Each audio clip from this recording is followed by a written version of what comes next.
This is Gareth Southgate, and this is the Three Lions podcast.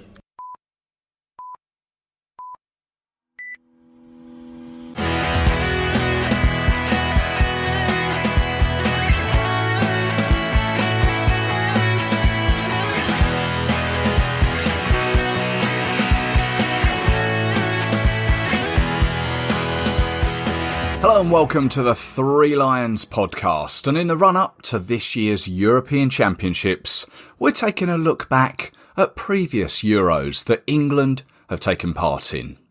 My name's Russell Osborne, and this time we're going back to 2012 and Poland and the Ukraine.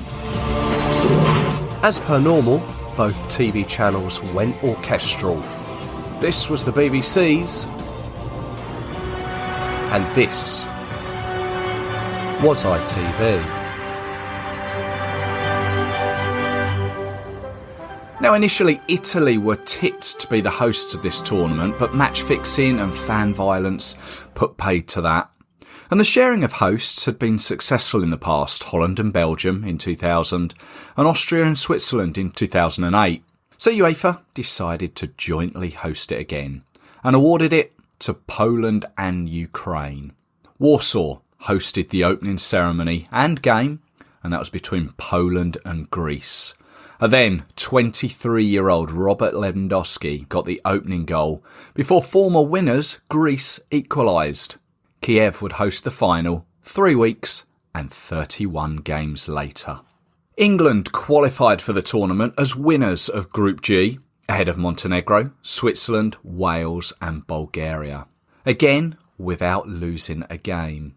Goals were spread across the team in qualifying, 3 each for Darren Bent, Jermaine Defoe, Wayne Rooney and Ashley Young. Now, it was a tournament that was in the news way before it even got started. Front page news too, rather than just the back pages. Panorama even got involved. Racist violence is a widespread problem on the football terraces of Ukraine as it prepares to host the Euro 2012 Championships, along with Poland, in just a few weeks' time. The evidence was gathered by the BBC's Panorama. In one instance, supporters are seen assaulting a group of Asian fans who are supporting the same team. The former England captain Sol Campbell has warned fans not to travel to the tournament. Stay at home, watch it on TV. Don't even risk it. You could end up you're coming back in a coffin. The logo for the tournament was based on a traditional form of paper cutting practised in rural areas of Poland and Ukraine. Now, the art form symbolises the nature of the rural areas in both countries. Basically, it looked like the stem of a flower blooming up with a ball in the middle, and a red and white leaf on the left and a blue and yellow leaf on the right. And it had the strapline, "Creating History Together." It was also a tournament that regularly used the White Stripes' Seven Nation Army track after each goal.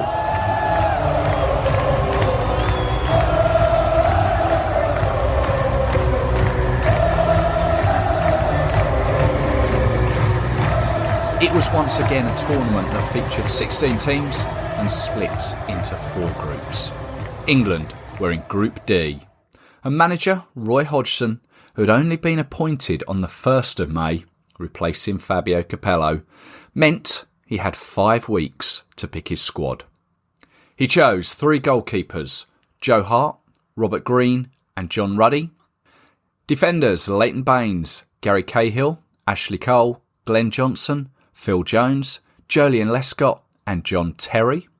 In midfield, Gareth Barry, Stuart Downing, Stephen Gerrard, Frank Lampard, James Milner, Alex Oxlade-Chamberlain, Scott Parker, Theo Walcott and Ashley Young. And up front, 4 strikers, Andy Carroll, Jermaine Defoe, Wayne Rooney and Danny Welbeck. He had on standby though, Jack Butland, Phil Jagielka, Jordan Henderson, Adam Johnson and Daniel Sturridge. There was, however, no Rio Ferdinand, as it was generally thought Roy didn't want Rio and John Terry in the same squad, following the racism case that had involved Ferdinand's brother, Anton, and John Terry. Michael Carrick, Gareth Barry and Mika Richards were also omitted. Doing a bit of research, I read an old BBC website, and it reminded me that the England band had their instruments confiscated half an hour before the start of England's first game against France. Apparently, it was the first time in 16 years they hadn't played when England played. Now let's bring in Glynn Davies, who, like me, went to this tournament.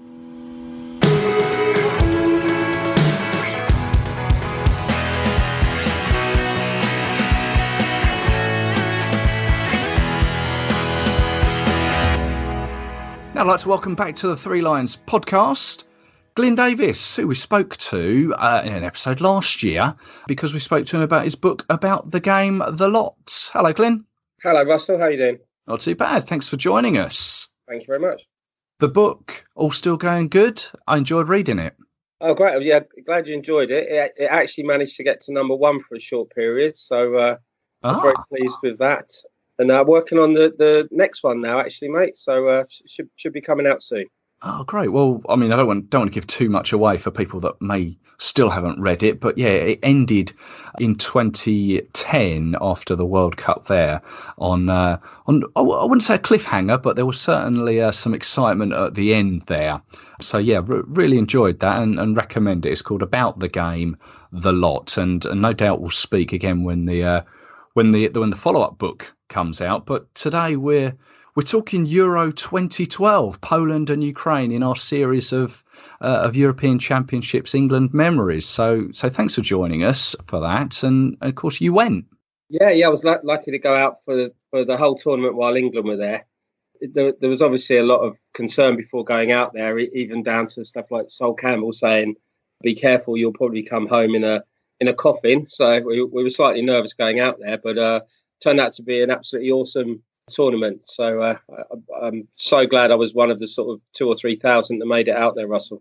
Yeah, well, this is one that I'm going to be able to reminisce with you as well, because I was there, possibly certainly in the grounds that you were there as well. But I do remember the whole Sol Campbell palaver. Really, I don't think he'd done himself any favours by pre-tournament giving all of that. There was the famous sort of footage of the England fans with that coffin outside the pub on one of the squares, wasn't there?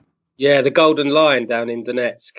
That's right. It was. I've spent a couple of hazy nights in there. It was just on like one of the big squares. There was a big monument sort of just outside there, wasn't there? Yeah, just across the road. It was. Well, what was quite nice is it was a rose garden out the front. So being England fans, that was quite a nice little touch. And the pub actually felt quite English inside, didn't it? Do you remember? That's right. Yeah. Circular bar and stuff. That's right. And then it had the upstairs area as well, which sort of felt very, well, I'd say VIP. I mean, there was one day I went there where they did have like a VIP day there for England fans, where I met Graham Taylor, Chris Kamara, I think Steve Claridge was there as well. Yeah, I bumped into them as well. Ironically, I actually went to school with Claridge. So okay. Yeah, I went over to chat with him, and he was with Chris Kamara. Well, so like you, had a good chat with them, and it was great how they mixed with us all, and they were well happy to put time into chatting with the fans and everything. Really good evening that was. Yeah, and Graham Taylor was great, despite the all the harassment he got by the media back in '92. He was very open, and really enjoyed speaking to him. Ironically, we actually met him the following day because I don't know if you remember, but before the tournament, the England fans did an event at Wembley where you could go along, and there was like a panel where they told you all about Ukraine, what to expect and everything. While I was there, I got chatting to a guy who turned out to be from, of all things, the BBC. Okay. He got me involved in doing a blog for them. The ironic thing was that they translated all of it and it just went out in Ukrainian. So I've got no idea what they really put out to everyone. But as part of it, the Radio 5 Live guys, Nicky Campbell and that lot. Yes. They heard that we were out there. So they invited us down on the morning of the England-France game and ended up being on a panel that included Graham Taylor. So we did a bit of Radio 5 Live phone-in and had a chat with him. And I have to admit, my views of Graham changed considerably. He was such a gentleman, but also he was so passionate about England, and he gave me some insights into how the managers really feel. You sort of think that they're on a lot of money and that they're not necessarily as passionate as we are. But my goodness, he changed my opinion that day. He just got across how much he loved it and how hurt he was that he couldn't do anything to turn things around for us, against the Norwegians and stuff. And unfortunately, we didn't go through to that tournament that year. Yeah, no, you're right. I think you hit the nail on the head there when you said gentleman. Yeah, it really was. And you mentioned Nicky Campbell there on Five Live, and just like you, I had a chat with them, but it was on the next game when we went down to Kiev for the Sweden-England game. I remember being on the Radio 5 Live with Nicky Campbell then. But yeah, let's start with that first game when we played France in Donetsk. Donetsk is one of those places that I thought was a really smart town, but now, unfortunately, it's just a no-go place in Ukraine, isn't it? Yeah, I mean, I was very surprised when we went there. Obviously, we'd heard all the sort of scaremongering beforehand, and it's so far over in Ukraine. It's right next door to Russia, but the locals were wonderful. Couldn't have been more friendly, and they even had I don't know if you went in it, but I think there was a Beatles bar there and everything. Yeah. But they were so welcoming to us. It's such a shame for what's happened now. I think actually that the stadium even had tank shells fired against it when there was all the uprising recently. Do you remember how good the grounds were around it? It was so picturesque and it was so well organised there. Yeah, it was the lawns all around it were cut like really pristinely, and they had that. It was called the Donbass Arena. And I think there was, did it say Donbass in really large letters, or it said like Euro 2012 or something like that? And you could all have your photo taken against that and with the stadium behind. And the stadium was like a real new build, and it almost looked like a spaceship had landed, really. But yeah, as you say, it's been shelled recently. I think the army have taken it over as well. Yeah, I did read that they've actually relayed the turf in there. Okay. It's not going to be for Shakhtar to play there, that's for sure. They play, I think, up in Kharkiv now, don't they? Yes, which is a right trek. Yeah, this is more of a story towards the end of Ukraine, but when we were coming back down for the third game against the Ukrainians, we were coming back down on a train from Kharkiv down to Donetsk, and by bad luck, I was sat in a carriage that was filled up with loads of Metalist Kharkiv fans.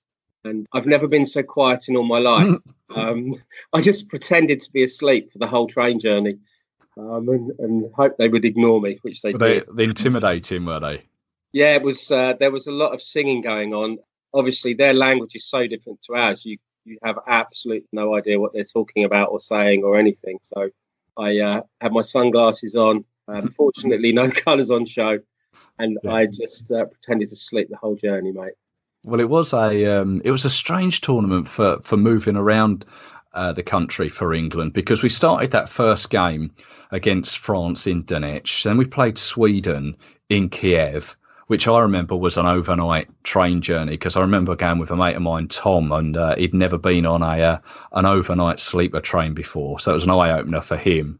And then after that, we came back to play Ukraine again in Donetsk. And then we went back, because we were through to the quarterfinals, we went back to Kiev to play Italy. So we had 4 games in two stadiums, in 2 cities. So it wasn't really a place where we got to really know the country, unless you were fortunate enough to go and see so many other games. Yeah, well, we did. We travelled by car, plane and train within the country. We were originally planning on just driving everywhere, but after the first trip down from Kiev for that opening game, where we drove a lot of the way, the roads were horrendous, mate. I've never seen roads so bad. We managed to book ourselves on flights and trains for the rest of the time there. But we did put in a few trips while we were over there. We went off to things like, there was a salt mine near Donetsk that we went and visited that. And underground, it's got home football pitch. So we played a little game of football there. And believe it or not, Jeff Shreves he was working for Fox TV in the States at that time. He came along and sort of filmed us underground and singing the national anthem. So we did that. And then up near Kiev, we had a day trip to Chernobyl as well. You went on that? Oh, yeah. it was quite eye-opening to be there and see how nature's just taken over the town of Pripyat near Kiev again. And they take you pretty close to the reactor as well. And they start showing you these Geiger counters, and each step you take closer, it sort of doubles the radiation reading. Oh, and it was. I'm so glad I did it, but I won't be doing it twice. no. I tell you what, I do remember there. They had a big lake, and one day we just walked down and spent the afternoon sunbathing around this lake in the middle of the city. It was so hot out there. It was hot, and it was surprisingly hot because I wasn't ready for that. I got really caught out as well. What happened is there's a friend of mine, Howard. He, if you read the book, you'll read a lot about him. He turned up for the trip, and he'd literally just been on a stag do. When we got there, he's like, "Look, I've brought the costumes from the stag do. I've got a Fred Flintstone and a Superman. Does anyone fancy being Superman? Because I'm going to be Fred Flintstone." So foolishly, I put my hand up and said, "Yeah, I'll do it," without realising that the suit, the chest was all lined with this sort of rubber foam. Right. And, so I went to every game dressed as Superman, and I have never been so hot in my life. I felt like I was a turkey going in an oven at Christmas. I was making it hot. But the Ukrainians were amazing. They kept coming up to us and wanting photos with us. And in the end, Howard used to pick the girls up and put him over his shoulder like a sort of fireman's lift, being a caveman. Yeah. And I used to do the sort of Superman and Lois Lane and pick them up by their legs, with one arm behind their back and one behind their knees for all these photos. It was absolutely brilliant, mate. And there were a few other fans turned up in fancy dress. I remember one photo with a Batman and a Robin as well. And of course, all the guys, the Three Lions guys, in the St. George suits of armour and stuff. Yes, yeah, I remember being in Kiev for the Sweden game, and the guys all dressed in the Three Lions suits weren't too far away from me. But I must admit, I don't remember seeing a Superman or a Fred Flintstone. We were in the background melting away, mate. So you must have got TV crews as well. Must have tried to pick you up. Oh my God, yeah, we ended up on quite a few interviews with lots of international crews there as well, from obviously all over Eastern Europe and that, but sort of Norwegians, even crews over from Korea and stuff like that, because obviously they like to go in on the novelty sort of factor. I don't know if you remember, England actually got fined for that game in, I think it was the one in Kiev, where they said there was fan encroachment on the pitch. And was this the Sweden game? Yeah, that was actually one of those guys in the George Cross, Knights of St. George outfits. He fell off the wall, and that was classed as encroachment. I think we got fined £5,000 or something. Really? Because that was it was a ground off from memory with a running track, wasn't it? Yeah, there was no way. He wasn't going to do anything. He was just on a wall after celebrating the goal. Well, one of the 3 goals, and he just overbalanced. I think he even actually broke his hand when he did it. No. I know the guy's name, but I'm not going to mention it just in case it gets him in trouble. I mean, that was a game, wasn't it? Where England went ahead through Andy Carroll with a header, and then there was an own goal. I think they went in at half time, 1-0 up, and then shortly after half time, there was a real goalmouth scramble, and I think it was in the end accredited an own goal to Glenn Johnson. Yeah. And then Sweden went ahead within, I don't know, 3 or 4 minutes. And so all of a sudden, after being 1-0 up at half time, we were 2-1 down and thinking, we're going out here because we'd only drawn against France in that first game. And I think Sweden were they needed to win as well after they'd lost to Ukraine. But there was some cracking goals that turned it our way. Walker, I think, had come on as a sub, had a deflected effort from long range. And then I remember just going absolutely bonkers after seeing that the ball had gone in the net for the 3rd time for England. And I think it was only when I came out did I find out it was Danny Welbeck that had scored the winner. I think that was a real football headache game, that one. Well, do you remember as well when we played the Swedes as well, didn't we, in Germany? And that was 2-2 in the end. And that the lead kept swapping around and things there as well. But they brought on... Ibrahimovic came on as well, didn't he? Yes. were a bit fearful when he came back on the pitch. Do you remember as well, there were so many Swedes there because I think all of their games were based in Kiev, whereas, like you said, we were moving around all over the country. So there was only maybe 4,000 England there for the Kiev game, but I think the Swedes had something like 20,000 there. That's right. I remember going to Kiev and after spending however long on a campsite in Donetsk, we turned up in Kiev to a really smart hostel.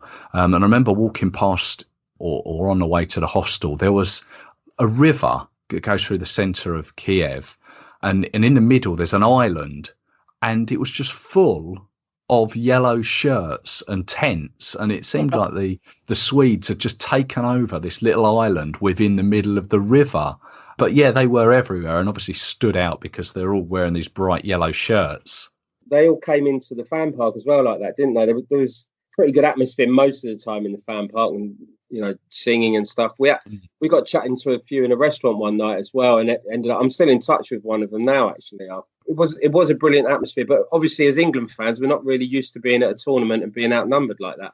No, they really did come en masse. And I don't know why, for any reason that, well, I guess they just travel in numbers generally. But that tournament, I do really remember that they did travel, as you say, en masse. There was loads of them. But it was all good atmosphere, all good natured. There was no trouble from what I can remember. I think the police come down the middle of everyone in the fan park at one point just to make sure things didn't get out of hand. But it was really good humoured, and you could all walk down to the ground together for the games. I remember doing that and milling around outside, chatting with the various, obviously England fans, but also Swedish fans as well. That was another stadium that I was impressed with. That one in Kiev. Yeah. I must admit I was quite impressed with it. Although I was trying to remember how I got in it. And I seem to remember there was just these steps that went up in between, I don't know, a couple of buildings. And then you had to go through up these steps and then into the whole concourse of the ground. Yeah. But you're right. It was a very good, a very decent stadium. And the atmosphere, especially when you're winning there, that was one of the best atmospheres I think I can remember, that England-Sweden game. Yeah. And afterwards, it was quite late, I think, when it finished, wasn't it? Yeah, I think you're right. But we still managed to get a beer in town. So there's always somewhere open wherever you go. Absolutely. And then we went back to Donetsk and places that we'd all been previously. As you say, that Beatles bar with the red telephone box on the outside. Do you remember that one? Yes, I do. Yeah. Yeah, and we played the hosts there, Ukraine, and because it was a joint tournament between Poland and Ukraine, so there were two hosts. We played the Ukraine, and I seem to remember all the hype before saying that Ukraine were really up for it and they were going to give us a game. And from memory, they did give us a game to a certain extent, but it was Rooney that got the only goal as a header pretty much on the line. But Ukraine did score, but it was disallowed. It crossed the line. I don't know if you remember, but John Terry hooked it. It was in the air and hooked it away from the line. But TV replays showed that it did go over the line, but gave it as a no goal because the fella had been offside in the build up, I think. I remember our hearts sinking, thinking it was in, but and they towards the end of the game they were coming at us quite a lot. I didn't think we were going to hold on at one point in time. And of course, Shevchenko coming on for them as well. He didn't start the game, did he? He came on a second half substitute. And I remember that kind of lifted their crowd even higher. I mean, it was pretty loud atmosphere in the stadium that night, but he took it up a few decibels further. Because he's a real hero there, wasn't he? Oh my God, yeah. I do remember having won. We were wondering what it was going to be like outside because I didn't go to the previous game against Ukraine in Dnipro, but some of my mates were there and they said it was very hostile outside. We weren't sure what it was going to be like, afterwards down in Donetsk, but it was actually fine walking around. There was no animosity or anything. So the tournament was brilliant all over, I think, actually. Friendships and the way people were. Yeah, thoroughly enjoyed it. It was really good. It seemed to be organised really well. And yeah, I do remember some of the fan parks, especially the one in Donetsk. I remember that one there, or there's certainly a big screen in the campsite that I was staying at. I don't know if I'm getting confused with the campsite or whether I'm getting confused with the fan park there. But yeah, it was a well organised tournament. I don't know what it was like over in Poland though, whether there was any sort of differences over there, how other fans may have found the organisation over there. I never ventured over there. We had a flight ticket booked there for after the Italy game. We worked out the cheapest way to get to Warsaw, if we got through, was to fly home and back out again. But unfortunately, I never got to use that ticket. So would that have been the semi-final? Would have been in Warsaw? Yeah, that's right. Yeah, we just looked into it all, obviously, before the game when we played the Italians. Classic England. We managed to get through it without losing, but then it went down to the dreaded penalties. This is right. This is because I went home after the Ukraine game, so I didn't actually go to the quarter final. So you may need to enlighten me what it was like. Obviously, I know the feeling it must have been like, but you went back to Kiev for that. Yeah, so I mean, it was good because obviously you had the familiarity of knowing where the ground was and everything like that. And the fan park in Kiev was that massive long street, as you said, with the giant screen TVs and everything. I remember sort of having a few beers in there, but then walking down to the ground and that sort of air of anticipation and sort of we'd got Rooney back because he'd been suspended, I think, for the first game. He'd come back and, we were feeling positive having him there. But also what I quite liked about England for this tournament is we had quite a diverse range of attackers playing. So defenders couldn't really be used to what they were going to have coming at them, whether it was, Carroll or Rooney or, if Walcott broke through or the way Welbeck played. They're all quite different players. And I was feeling quite excited about it all.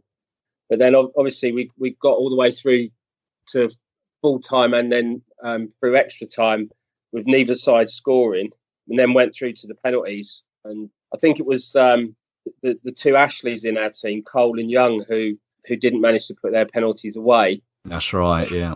And we got knocked out by Italy, who eventually went through to the final. So that was a game where Pirlo was on everyone's radar, wasn't it? And I think everyone was saying how old he was at the time, but he could still ping a pass and still play as if he was 10 years younger, I seem to remember.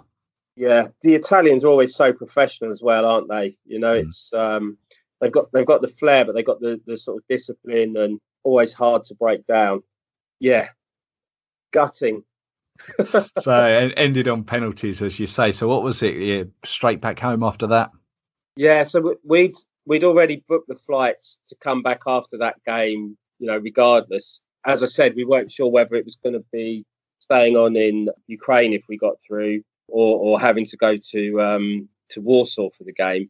So we'd already decided the best thing to do was come back to the UK and go back out if it was Warsaw, or obviously we'd have just binned our flight and just stayed on in Ukraine had we have been there. The sad thing was, before we left out from Heathrow, we arranged with the car park there that we could leave our car longer if we needed to. And they're open to that, are they?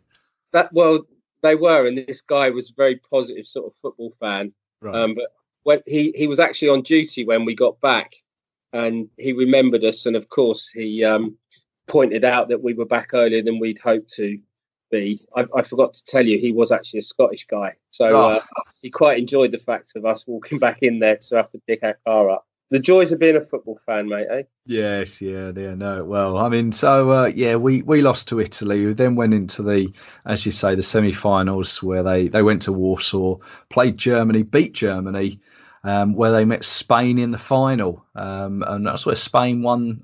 After they'd won the World Cup in 2010, hadn't they, in South Africa, and then they picked up another tournament. Actually, they won the Euros in 2008, didn't they? So this was their third tournament win in a row. Yeah, the Spanish were quite awesome at that time.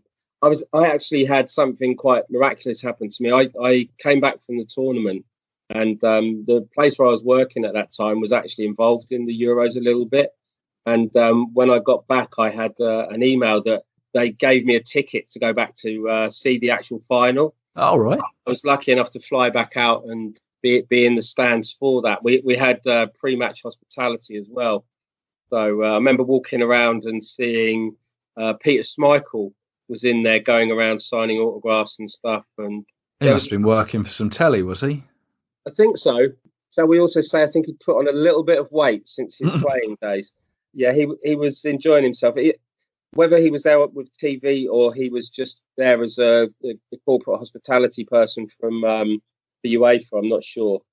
All of that took place next to the ground. There was a big car park, and the whole top floor of it was put across to bars and restaurants and stuff.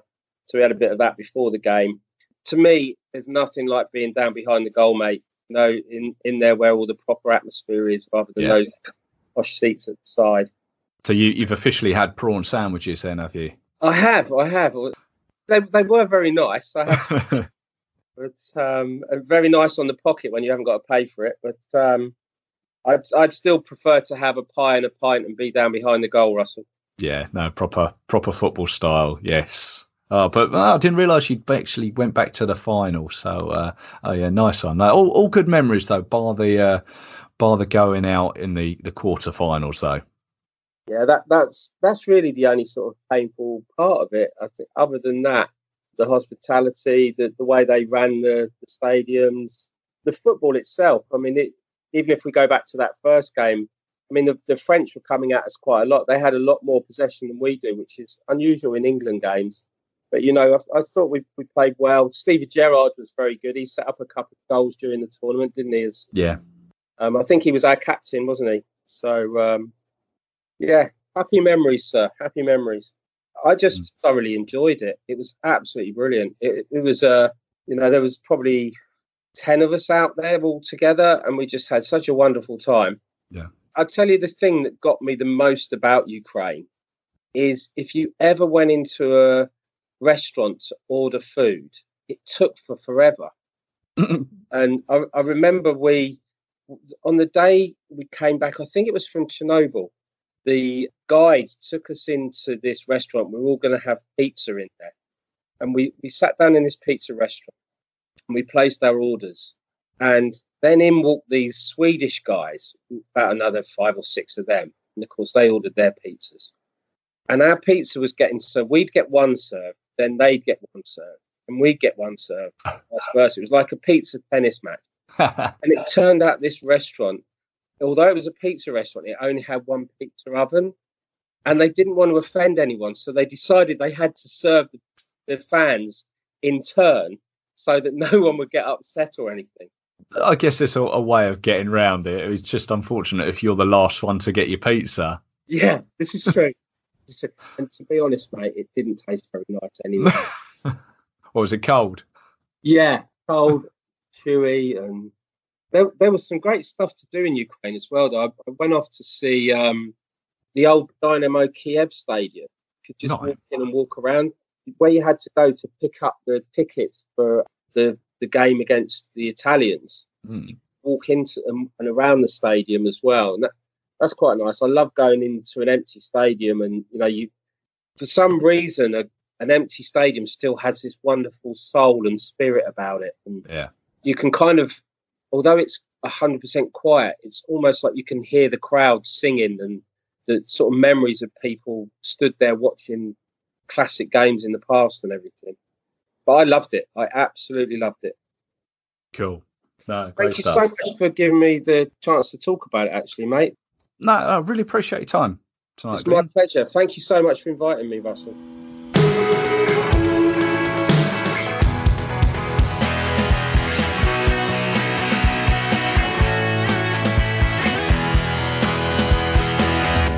Thank you for listening. I hope it's been of interest and taken you back to that tournament once again.